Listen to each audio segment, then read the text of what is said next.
হাই, মোৰ নাম প্ৰিয়ংকা। আজি এই ভিডিঅ'টোত মই ADRE এপইণ্টমেণ্টৰ বিষয়ে কিছু কথা ক'ব বিচাৰিছোঁ। আপোনালোকে গম পায় চাগে, অহা 9 আৰু 10 তাৰিখে আমাৰ গ্ৰেড 4 আৰু গ্ৰেড 3 এপইণ্টমেণ্ট চেৰেমনি যিটো অৰ্গেনাইজ কৰা হৈছে। ফাৰ্ষ্ট অফ অলটো যোনে যোনে ক্লিয়াৰ কৰিছে সকলোকে কংগ্ৰেচুলেশ্যনছ। এণ্ড যাৰ এইবাৰ হোৱা নাই, কোনোবাই ৰিটেনত ক্লিয়াৰ কৰিব পৰা নাই অথবা কোনোবাই ৰিটেনত ক্লিয়াৰ হৈছে বাট স্কিল টেষ্টত গৈ আগবাঢ়িব পৰা নাই, সিহঁতক এটাই কথা ক'ব বিচাৰিছোঁ যে মন বেয়া নকৰিব, নিজৰ চেষ্টাটো চলাই যাওক।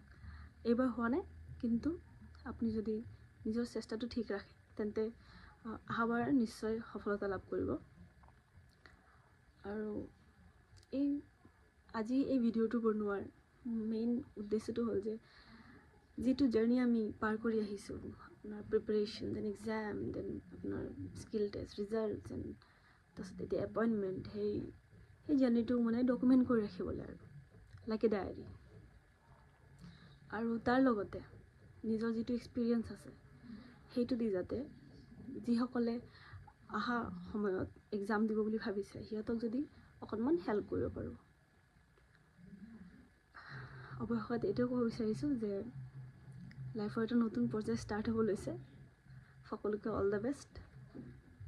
আজি এইটো মোৰ প্ৰথম ভিডিঅ', তো ইয়াতে সামৰণি লৈছোঁ। Bye bye.